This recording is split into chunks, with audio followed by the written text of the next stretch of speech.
नमस्कार मित्रांनो, सर्व अभियोग्यताधारकांना आणि नवनियुक्त शिक्षकांना संतोष मगर ऑफिशियल या आपल्या यूट्यूब चॅनलमध्ये स्वागत आहे। या चॅनलला जर सबस्क्राईब केलं नसेल तर सबस्क्राईब करायला विसरू नका। शैक्षणिक घडामोडी व शिक्षक भरती संदर्भातली माहिती आपण या चॅनलला पाहतोय आणि या व्हिडिओला आपल्या मित्रापर्यंत, डी.एड. बी.एड. धारकांपर्यंत व आपल्या ग्रुपवरती शेअर करायला सुद्धा विसरू नका। सध्या शिक्षक भरतीमध्ये अनेक गोष्टी पेंडिंग पडलेल्या आहेत, अनेक मुद्दे त्या ठिकाणी समोर आलेले आहेत। ते कुठले मुद्दे आहेत, कुठल्या बाबी आहेत, ते आपण या व्हिडिओच्या माध्यमातून पाहणार आहोत। ज्यामध्ये सर्वात महत्त्वाचं आहे की शालेय शिक्षण विभागाने किंवा राज्य सरकारने निवडणूक आयोगाला आपला प्रस्ताव सादर केलेला आहे का, किंवा त्या संदर्भामध्ये काय स्टेटस आहे, सध्याचं काय स्टेटस आहे, या संदर्भातल्या या व्हिडिओमध्ये आपण माहिती बघणार आहोत। तत्पूर्वी रयत शिक्षण संस्थेची जर आपण माहिती बघितली तर त्या ठिकाणी रयत शिक्षण संस्थेमध्ये अनेक वर्षापासून मानधन व तासिका तत्वावरती काम करणाऱ्या शिक्षकांनी छत्रपती संभाजीनगर हायकोर्टामध्ये एक पिटिशन दाखल केलं आणि त्या पिटिशन दाखल केल्यामुळं रयतमध्ये निवड झालेल्या शेकडो उमेदवार सध्या डी.व्ही. असेल, डी.व्हीपासून वंचित राहिला। म्हणजे त्यांचं डॉक्युमेंट व्हेरिफिकेशनही झालेलं नाही, कारण डॉक्युमेंट व्हेरिफिकेशनही करू नये अशी मनाई, म्हणजे व्हेरिफिकेशन करण्याची मनाई हे हायकोर्टाने त्या ठिकाणी केलेली होती। त्यामुळं त्यांचं डी.व्ही. झालेलं नाही, समुपदेशनही त्या ठिकाणी त्यांचं बाकी आहे। तर रयत शिक्षण संस्थेचं नेमकं पुढे काय होणार, तर 8 एप्रिलला सुनावणी आहे आणि या सुनावणीमध्ये नेमकं हायकोर्ट काय निर्णय घेतं आहे, आता याकडे सुद्धा अनेक उमेदवारांचं लक्ष लागलेलं आहे। रयत शिक्षण संस्थेमध्ये जे उमेदवार आहेत, जे जुने उमेदवार आहेत, त्या उमेदवारांनी ही पिटिशन दाखल केलेली होती। तर नवनियुक्त शिक्षकांनी सुद्धा त्यामध्ये आता इंटरव्हेशन केलेलं आहे आणि 8 एप्रिलला ती सुद्धा बाजू, नवनियुक्त शिक्षकसुद्धा वकिलांच्या माध्यमातून बाजू हे त्या ठिकाणी मांडतील आणि या संदर्भातली जी काही रयत शिक्षण संस्था आहे, रयत शिक्षण संस्थेच्या सहसचिव असेल किंवा तिथल्या अधिकाऱ्यांशी सुद्धा उमेदवारांचं बोलणं झालेलं आहे। त्यामुळं मधला मार्ग काढून आम्ही नियुक्तीसाठी प्रयत्न करू अशी सुद्धा माहिती त्या ठिकाणी उमेदवारांना दिल्याची आपल्याला त्या ठिकाणी कळते।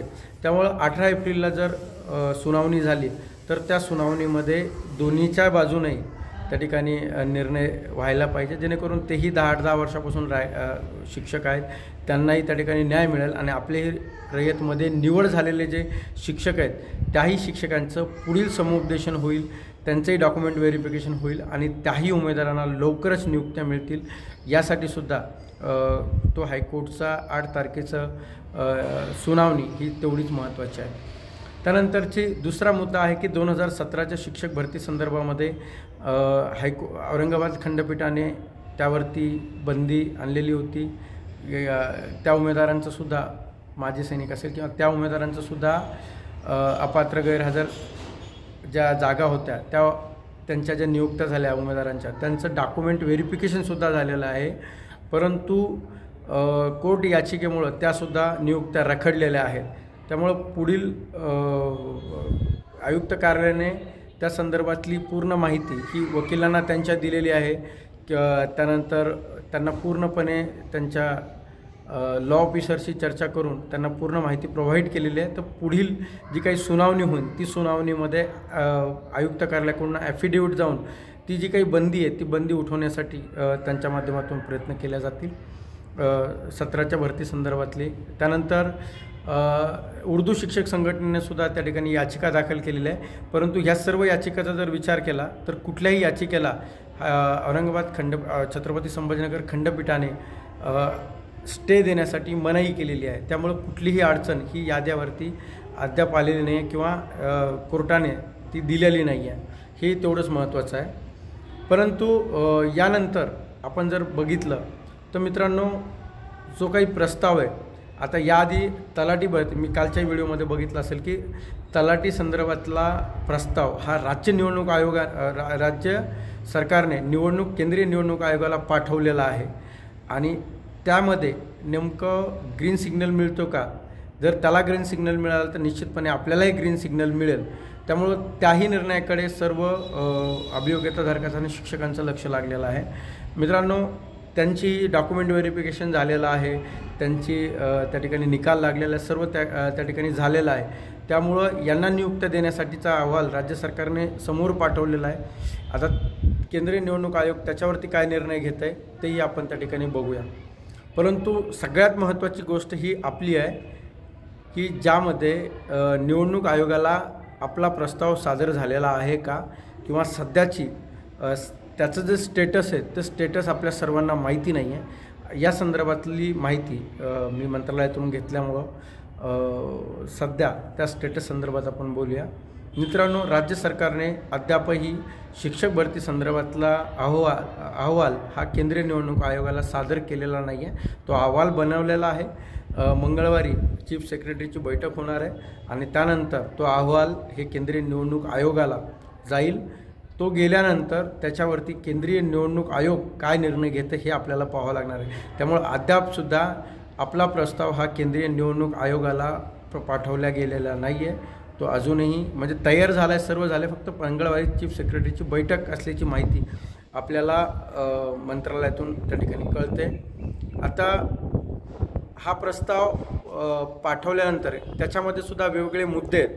म्हणजे आता वेगवेगळ्या मागण्या आहेत आणि त्या मागण्याला अनुसरून नेमकं कुठल्या मागणीला हे केंद्रीय निवडणूक आयोग हा ग्रीन सिग्नल देतो तेही आपल्याला त्या ठिकाणी पाहावं लागणार आहे. म्हणजे सर्वच जे मुद्दे उपस्थित केले त्याला सर्वांनाच केंद्रीय निवडणूक आयोग परवानगी देतो का, किंवा त्यातल्या काही मुद्द्याला परवानगी देऊन बाकीच्या मुद्द्याला त्या ठिकाणी थांबवतो हेही आपल्याला पाहावं लागणार आहे. म्हणजे त्याच्यामध्ये ज्यांचं रिझल्ट लागलेला आहे, डॉक्युमेंट व्हेरिफिकेशन झालं आहे, समुपदेशन बाकी आहे किंवा समुपदेशन झाल्याने त्यांना ऑर्डर पेंडिंग्स आहेत, तर अशा पद्धतीचं त्या अहवालामध्ये एक मागणी आहे.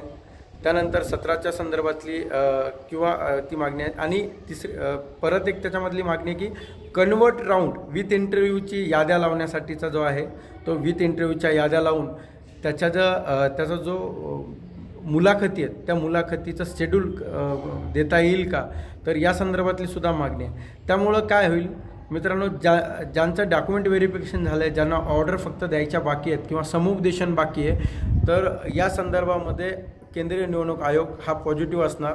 याचं कारण म्हणजे त्यांचं सर्वच झालेलं आहे, डॉक्युमेंट व्हेरिफिकेशन झाले, फक्त समुपदेशन बाकी आहे.